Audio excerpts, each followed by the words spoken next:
കൈപ്പിടിയിൽ ഒതുക്കാൻ കഴിയും എന്നവർ പ്രതീക്ഷിച്ചിരുന്നു. എങ്കിലും ഗാന്ധിയുടെ മരണം അതിന് നേരെ എതിരായി കുറേയേറെ കാലത്തേക്ക് ഇന്ത്യയെ ഹിന്ദുത്വത്തിൻ്റെ പിടിയിൽ നിന്ന് രക്ഷിക്കുകയാണ് ചെയ്തത്.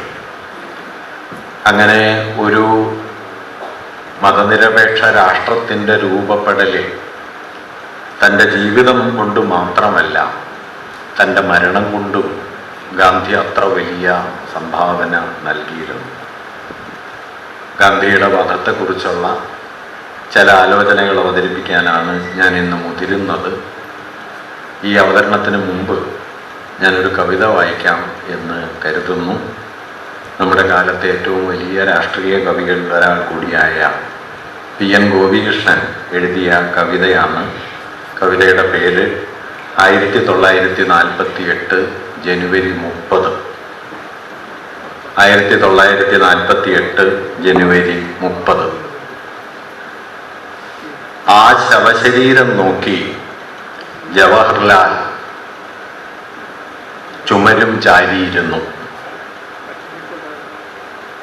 തെറ്റിയിരിക്കുന്ന കണ്ണട മനു നേരെയാക്കി വച്ചു.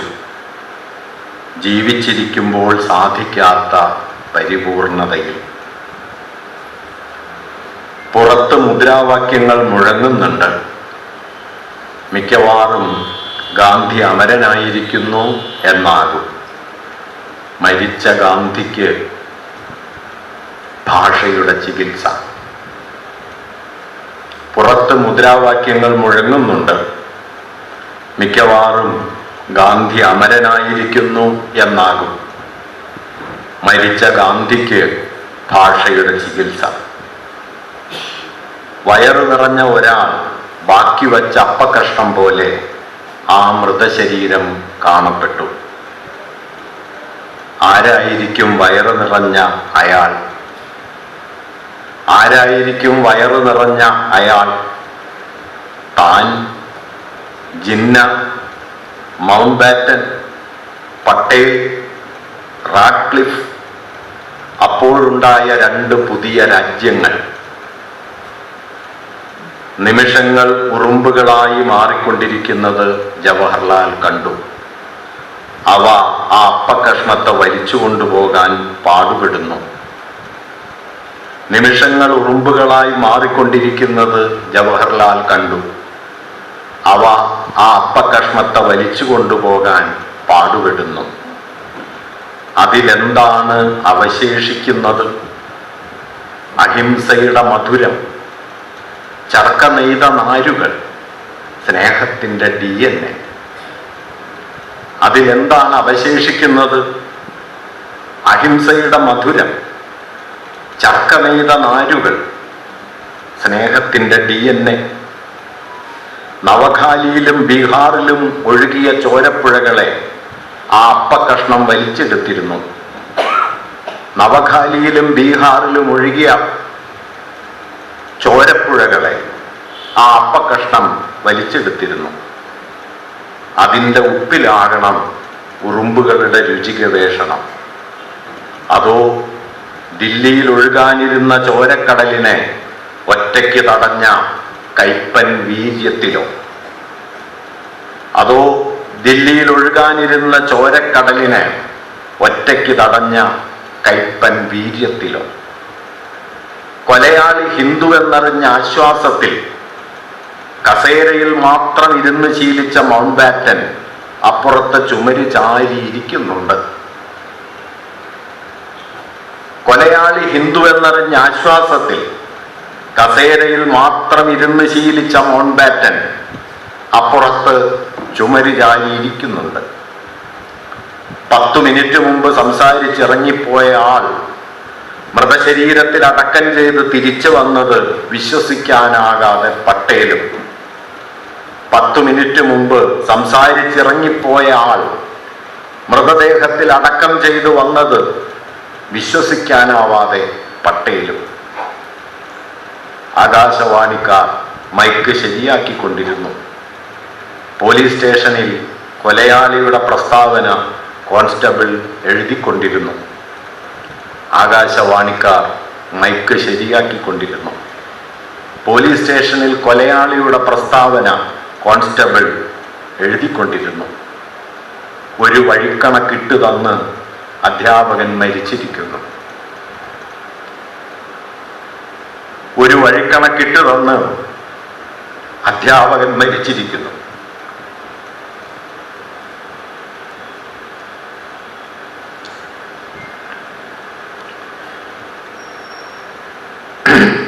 ഇനി ഉത്തരം താൻ തന്നെ കണ്ടെത്തണം. 78 വർഷം കൊണ്ട് ഭൂമി എഴുതിയ ഈ പുസ്തകം താൻ തന്നെ പ്രകാശനം ചെയ്യണം. ഒരു വഴിക്കണക്കിട്ട് തന്ന് അധ്യാപകൻ മരിച്ചിരിക്കുന്നു. ഇനി ഉത്തരം താൻ തന്നെ എഴുതണം. 78 വർഷം കൊണ്ട് ഭൂമി എഴുതിയ ഈ പുസ്തകം താൻ തന്നെ പ്രകാശനം ചെയ്യണം. ജവഹർലാൽ മൈക്ക് കയ്യിലെടുത്തു. താൻ പൊട്ടിക്കരയാൻ പോകുന്നു അയാൾ വിചാരിച്ചു. ജവഹർലാൽ മൈക്ക് കയ്യിലെടുത്തു. താൻ പൊട്ടിക്കരയാൻ പോകുന്നു അയാൾ വിചാരിച്ചു. മൈക്ക് അപ്പോൾ സ്വയം സംസാരിക്കാൻ തുടങ്ങി. മൈക്ക് അപ്പോൾ സ്വയം സംസാരിക്കാൻ തുടങ്ങി. ആ വെളിച്ചം അസ്തമിച്ചിരിക്കുന്നു.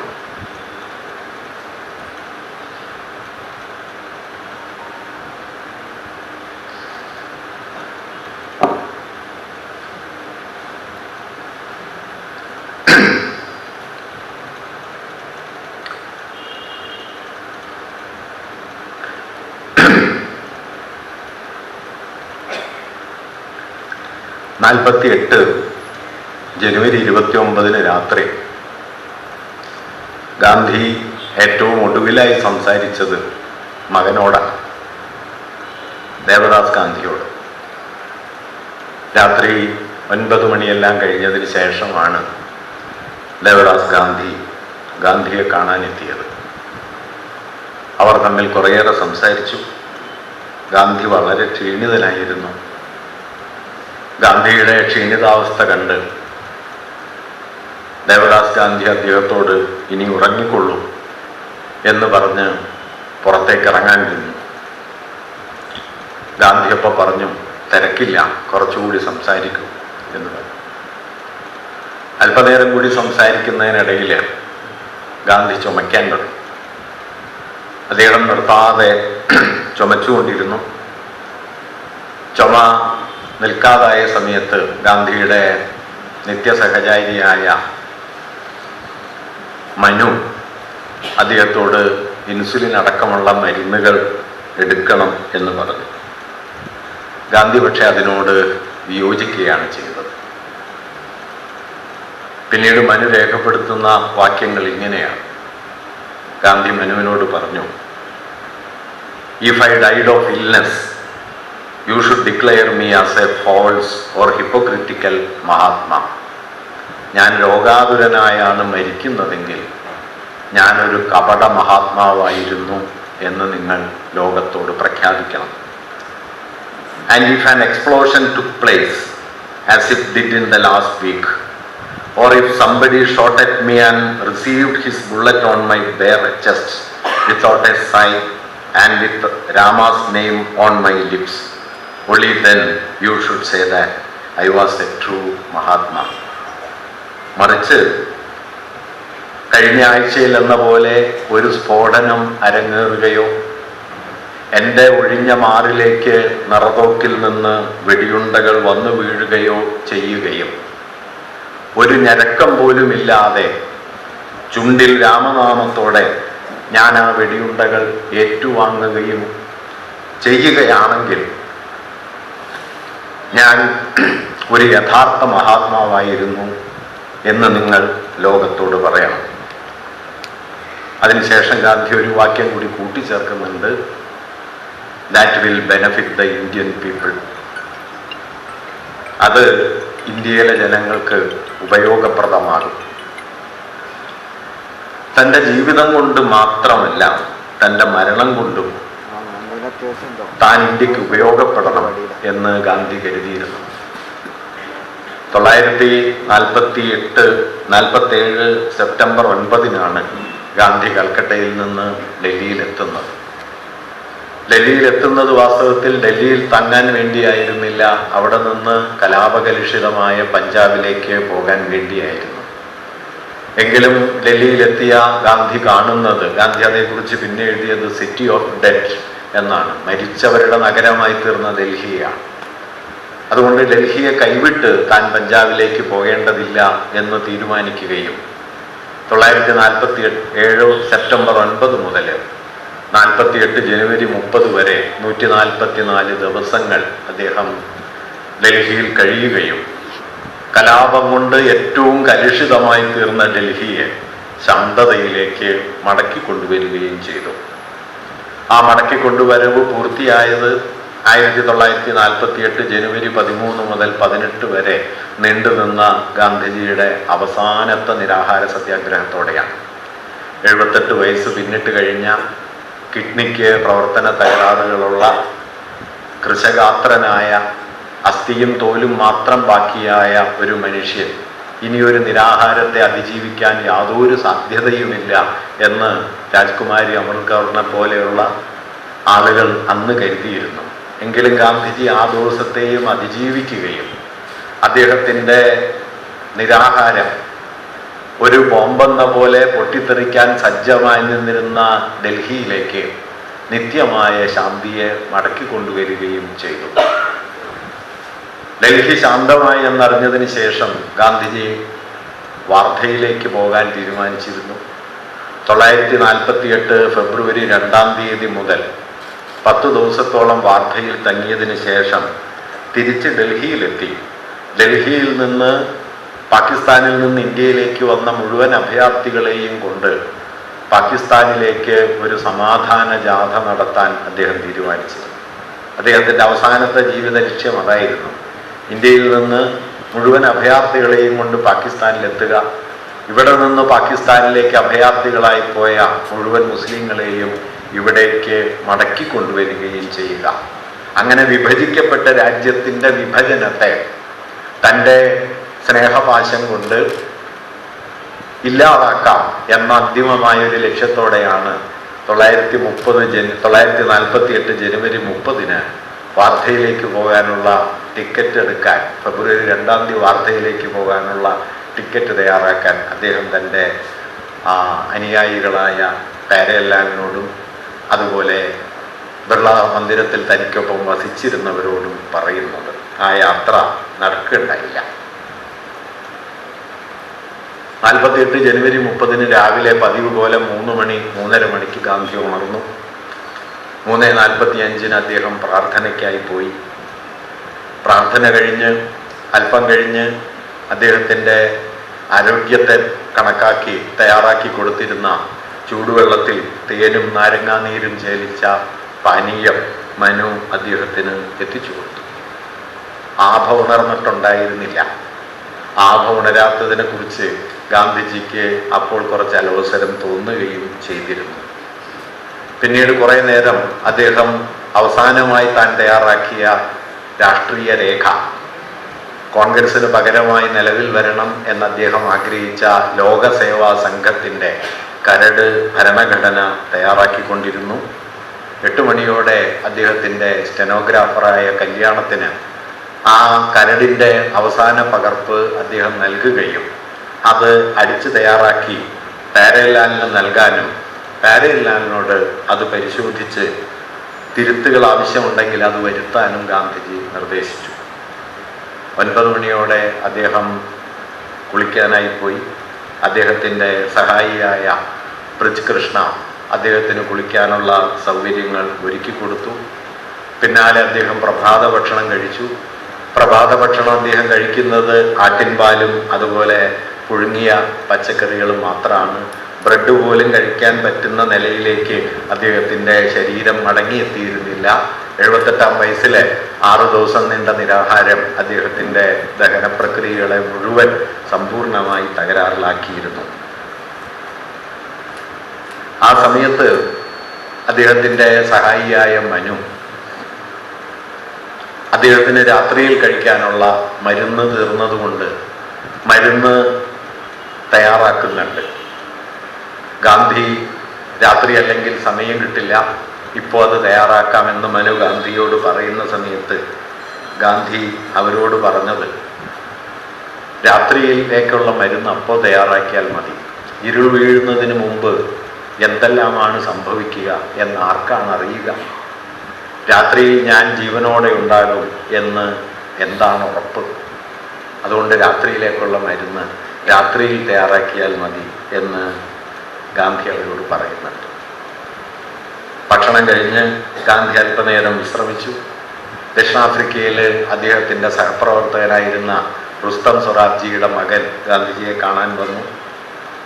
അവരുമായി സംസാരിച്ച് അല്പനേരം കഴിഞ്ഞ് ഗാന്ധിജിയുടെ അന്നത്തെ ആദ്യത്തെ 2 സന്ദർശകർ വന്നു. ഡൽഹിയിലെ 2 മുസ്ലിം മതപുരോഹിതന്മാരാണ്. മൗലാന ഹിസ്ഫുർ റഹ്മാനും മൗലാന അഹമ്മദ് സെയ്ദും ഗാന്ധിയെ കാണാൻ വന്നു. അവരോട് ഗാന്ധി ഡൽഹി ശാന്തമായോ എന്ന് ആരാഞ്ഞു.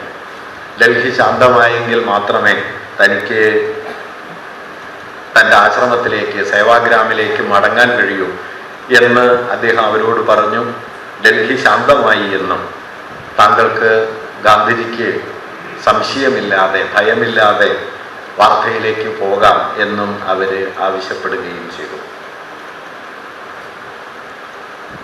അല്പനേരത്തെ മയക്കത്തിന് ശേഷം ഗാന്ധി ബാരേലാലും സുധീർ ഘോഷ് എന്നു പേരായ അദ്ദേഹത്തിൻ്റെ മറ്റൊരു അനുയായിയുമായി സംഭാഷണത്തിൽ ഏർപ്പെട്ടു. സുധീർ ഘോഷ് വിദേശ പത്രങ്ങളിൽ ഗാന്ധി, നെഹ്റുവും പട്ടേലും തമ്മിലുള്ള അഭിപ്രായ ഭിന്നതയെക്കുറിച്ച് വന്ന വാർത്തകളെക്കുറിച്ച് ഗാന്ധിയോട് പറഞ്ഞു. ആ അഭിപ്രായ ഭിന്നത പരിഹരിക്കേണ്ടതുണ്ടെന്നും അന്ന് വൈകുന്നേരം താൻ പട്ടേലിനോട് ഇക്കാര്യം സംസാരിക്കുന്നുണ്ട് എന്നും ഗാന്ധി സുധീർ ഘോഷിനോടും ബാരേലാലിനോടും പറഞ്ഞു.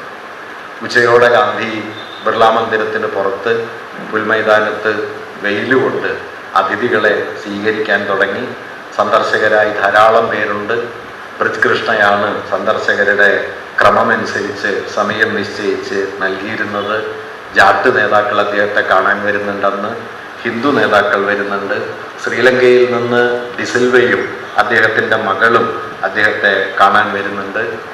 ഡിസിൽവയുടെ മകൾ ഒരു പുസ്തകത്തിൽ ഗാന്ധിജിയുടെ ഒപ്പിട്ട് നൽകണം എന്ന് ആവശ്യപ്പെട്ടു. ആ പുസ്തകത്തിൽ ഗാന്ധിജി ഒപ്പിട്ട് നൽകുകയും ചെയ്തു. ഗാന്ധിയുടെ അവസാനത്തെ കയ്യൊപ്പ് ഈ ഡിസിൽവയുടെ മകൾക്ക് അന്ന് ഒപ്പിട്ട് നൽകിയതാണ്. ഉച്ചയ്ക്ക് 2 മണിയോടെ ലോകപ്രസിദ്ധരായ 2 ഫോട്ടോഗ്രാഫർമാർ ഗാന്ധിജിയെ കാണാനെത്തി. മാർഗറ്റ് ബുർക്ക്വൈറ്റും അതുപോലെ ഹെൻറി കാർട്ടിയ ബ്രസനും. മാർഗറ്റ് ബുർക്ക്വൈറ്റ് ഗാന്ധിയോട് ചോദിച്ചു, 125 വയസ്സുവരെ ജീവിക്കണം എന്ന ആഗ്രഹം എന്തുകൊണ്ടാണ് അങ്ങ് ഉപേക്ഷിച്ചത്? 1947 ഒക്ടോബർ 2-ന് 78ാമത്തെ ജന്മദിനത്തിൽ ആശംസകൾ നേരാനെത്തിയവരോട് ഗാന്ധിജി പറയുന്ന വാക്യം, വാസ്തവത്തിൽ ഇന്ന് എനിക്ക് വേണ്ടത് ആശംസകളല്ല, അനുശോചന സന്ദേശമാണ്.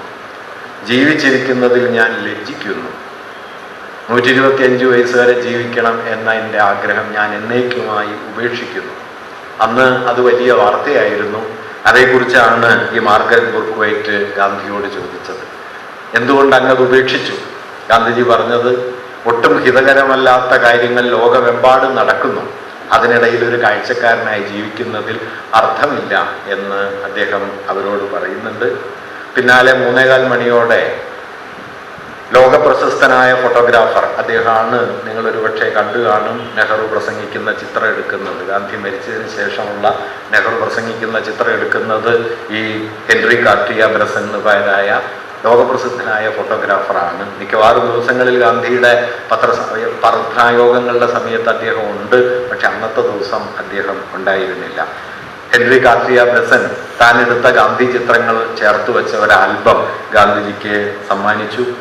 ഇതിനുശേഷം അദ്ദേഹത്തിൻ്റെ പ്രിയ സുഹൃത്തുക്കളിൽ ഒരാളായ രാധാകുമുദ് മുഖർജി ഗാന്ധിജിയെ കാണാൻ എത്തിച്ചേർന്നു. പഞ്ചാബിൽ നിന്ന് മറ്റൊരു സംഘം, സിഖ് സംഘം എത്തിയിരുന്നു. തങ്ങൾ നടത്താൻ പോകുന്ന സമാധാന സമ്മേളനത്തിൻ്റെ അധ്യക്ഷനായിട്ട് ആരെയാണ് തീരുമാനിക്കേണ്ടത് എന്ന് ആരായാനാണ് അവർ വന്നത്. രാജേന്ദ്ര പ്രസാദിനെ അധ്യക്ഷനാക്കാനായിട്ട് അദ്ദേഹം നിർദ്ദേശിച്ചു. അദ്ദേഹം മുറിയിലേക്ക് 4 മണിയോടെ മടങ്ങി. 4 മണിയായപ്പോൾ പട്ടേൽ മകളോടൊപ്പം മണിബെന്നോടൊപ്പം അദ്ദേഹത്തെ കാണാൻ എത്തിച്ചേർന്നു. അദ്ദേഹം മുറിയിലേക്ക് കടക്കുന്ന സമയത്ത്, ബിർള മന്ദിരത്തിനകത്തേക്ക് പോകുന്ന സമയത്ത്